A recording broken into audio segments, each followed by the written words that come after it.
waxaa galabnimadii shalay ka dhacday hoolka shirarka Annase munaasabad dib loogu furay xafiiska maaliyadda gobolka kaasoo ay kasoo qayb galeen maamulka gobolka ka degmada ciidamada booliiska kuwa daraawiishta cuqaal haween ganacsato iyo waxgarad aad u tiro badan waxaana ugu horeyntii halkaa ka hadlay oo ka warbixiyay ujeedada kulankan isku duwaha maaliyadda gobolka Maxamed Axmed maaliyadda gobolka Sanaag oo rabnayna dib u howlgelino kadib markii uu muddo sanada ay ku jirtay xayiraad arrintaasina waxaa abaalkeeda iska leh oo soo fududeeyay mas'uuliyiinta wasaaradda maaliyadda ee ugu horeeyay wasiirka maaliyadda Dr. Sharax Faarax runtii aad baan wasiirka ugu mahadcelinaynaa dadweynahana waxaan leenahay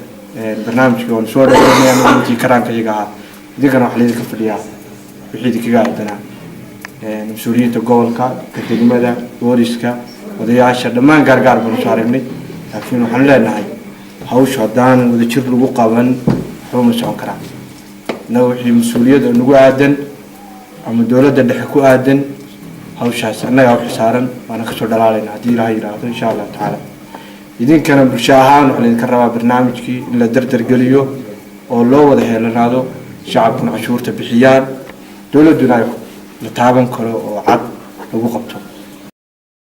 sidoo kale waxaa isna ka hadlay maayirka degmada Baran Cabdisaaq Axmed Ciise oo aad u soo dhaweeyay furitaanka xafiiska sheegay inay la shaqeynayaan aad iyo aad waxaan ugu mahadcelinaynaa mas'uulka daadaya Mr. Maxamed oo barnaamijkaas aad aragtaan insha Allah rajaynayno inuu wax badan uu ka qaban doono xafiiskana maanta dhugmadkiisii iyo shaqaalihiisii iyo wixii ay diyaar u yihiin ayna maanta ku dhawaaqeen in ay wasaaradda maaliyaddu ay dib uga hawlgal dib uga bilaabayso gobolka Sanaag insha Allah meelihii uu waqtigii hore ay ka shaqeyn jireen hawlwadeenadii hore waa hadda kullu shaqada ay si toos uga bilaabaysaa waxaan rajaynayaa wax kasta iyo nooc kasta oo cashuure dhexe oo looga baahdo gobolka inay diyaar ku tahay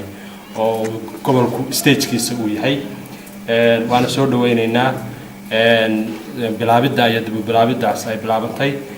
waxaan wada ogsoonahay bulshadu waqtigan dambe waxay u haysataa cashuurta wax xoog la iskaga qaado qof boona sida oo boona jaraya iyo askari daba taagan iyo waliba ciidan ka sii dambeeyo oo laga baa loo haystaa laakiin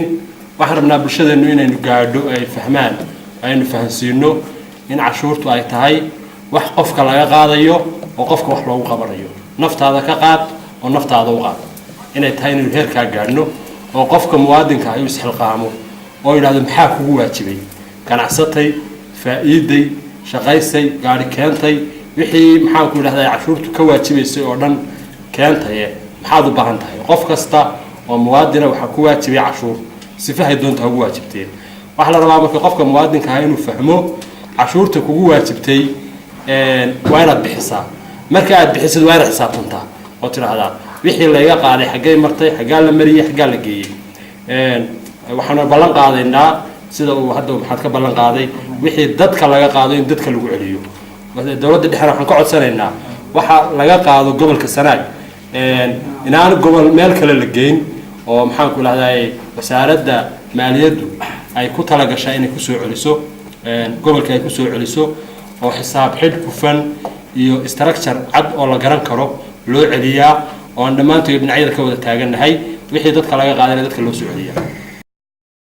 dhankii dadweynihii ka soo qayb galay ayaa iyaguna aad u soo dhaweeyay waxayna ballan qaadeen inay cashuurta bixinteeda ku garab taagayeen mas'uuliyiinta ka shaqeynaya waxaan leeyahay iska soo xaadir wixii ku waajiba Allah inuu kula qabto wixii baahidiin tahay wassalaamu calaykum warahmatullahi wabarakatuh ugu faraxsanahay galabta xafladan oo la yiri xafiiskii maaliyadda naga xidhnaa waa lagu furay aad iyo aad baan ugu faraxsanahay waxaan ilaahay ka rajaynaynaa sida aynu ugu talagalnay inay u socoto bismillaahi raxmaani raxiim allahumma salli ala muhammad sallallahu alayhi wasallam marka hore xafladda sharafta leh khiyaarta fadhida mas'uuliyiinta iyo shacabka iyo odayaasha oqaasha بعد صحافة هواينك دمانتي وايد السلام يا السلام عليكم ورحمة الله وبركاته. بعد السلام وحن سود وين إن كفر أحسن هاي حفيزك الله فري ده فري وحفيزك مالية ده oo in muddo aba xidhnaa sida aan xogtiisa ku hayno waxaan leenahay magruub insha allah xafiiskii sidii loo baahnaa laga helay ilaahay ka dhigo waana soo dhaweynaynaa waxaan kale oo ku faraxsannahay aan leenahay magruub haddii ay dhallinyaradii waddanka wax u baratay oo weliba dalka gudihiisa wax ku baratay ay maanta ka shaqeynayaan mas-uuliin ka noqonayaan gobolka iyaduna waa guul kale aan aada ugu faraxsannahay waxaan sheegayaa xisaabiyaha guud gobolka iyo dhallinyarada kale oo hadda maalmahan dambe dalka kusoo noqotay oo wax soo baratay dhammaantood waan u hambaliyeynaynaa waxaan leenahay wax badan baa waxaan oran jiray isbedelka waxaa isbedel samayn karaa dhallinyarada dalka u kacday waxna u baratay faalii waa noo muuqdaa iyagana waxaan leenahay mar kale magruub insha allah ugu dambeyntii ayaa waxaa xafladan soo xiray gudoomiyaha gobolka mudane maxamuud ismaaciil ciyoon insha allahu tacaala maanta macnaheedu waxa weeye halka haddaynu isugu nimi macnaheedu waxa weeye in cashuurihii la bilaabayo maaliyadda oo ama transit ha noqoto ama gaadiid ha noqoto macnaheedu waxa weeye in aad maanta xisaabtankii uu idiin bilowday intii ka hor waxba noomadan dhiibin intii ka horeysa waxba noo dhiibin annaga ba iska ordeyno oo meelaha iska digifdigif lahayn macnaheedu waxa weeye xisaabtankii aan la xisaabtamayseen baa maanta noo bilaabatay taasna diyaar baan unahay insha allahu tacaala wixii hore oo maaragtay jiray ama cabasho ahaana runtii dad badan baa ka sanqariyey sida wuxuu dhaceen wuxuu jireen waxa weeye shatiga cashuurta ah oo wasaaradda maaliyadda gobolka Sanaag ay goynaysaa wuxuu la mid yahay tan lagu jarayo kantaroolka Boosaaso kan maxaan ku yiraahdaa kantaroolka alxamdulillah maxaan ku yiraahdaa Tukaraaq iyo Gaalkacyo buu la mid yahay hal meel uu ka soo wada baxday Cabdilaahi Tiig adeecada bulshada Soomaaliyeed magaalada Baran ee gobolka Sanaag.